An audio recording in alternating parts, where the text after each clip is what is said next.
ሴቶች ስለቸገራቸው፣ ስለራባቸው ወይም ቤተሰባቸው ስለተቸገረ ሴተኛ አዳሪ ሆኑ ሲባል ደጋግመን ሰምተናል።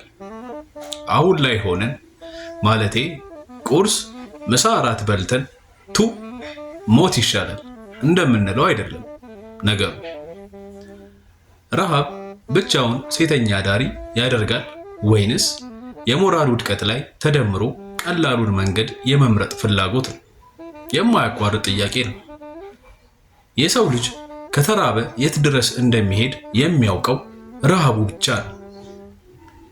ምኞት ከረሃብ ካዳነ ማንም እንዳይራብ እመኛለሁ። ግን በዚህ ዘመን አንዲትን ሴት ለሴተኛ አዳሪነት የሚዳርገው ረሃብ አይነት ብዙ ነው።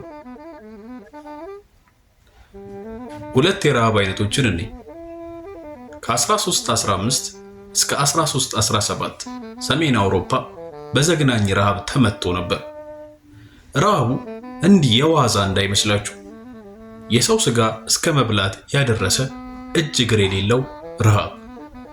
እንግሊዝ፣ ፈረንሳይ፣ ስካንዲኔቪያ የምንላቸው ሀገራት፣ ጀርመን፣ ፖላንድ ምኑ ቅጡ ረሃብ ፈጃቸው። 80 በመቶ የሚሆነው እንስሳ ረገፈ። ዛሬ ላይ ቢያወሩት እውነት የማይመስል ክፉ ቀን አሳለፉ።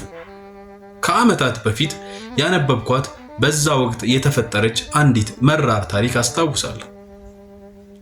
ጸሐፊው ወታደር ነው። በወቅቱ ወታደሮች ትንሽ የተሻለ ምግብ ያገኙ ነበር። በቀን አንድ ዳቦና አንዲት የተቀቀለች ድንች። በጊዜው አንድ ዳቦ የያዘ ሰው በአጃቢ ቢሄድ አያስገርምም።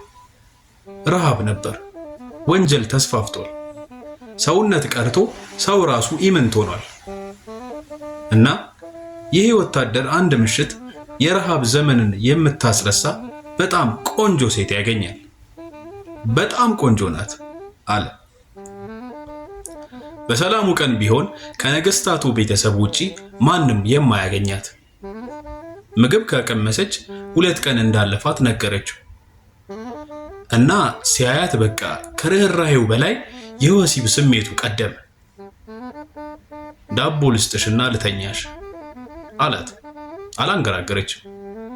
ግን ዳቦ የዛች ቅስበት አልማዝ ነውና የሚፈልገውን ካገኘ በኋላ ዳቦን ባይሰጠኝስ ብላ ፈራች።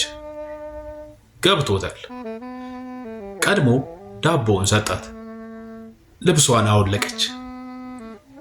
አሳዛኙ ነገር እሱ የሚያደርገውን ሲያደርግ እሷ በጉጉትና በመንሰፍሰፍ ዳቦውን እየገመጠች ትበላ ነበር።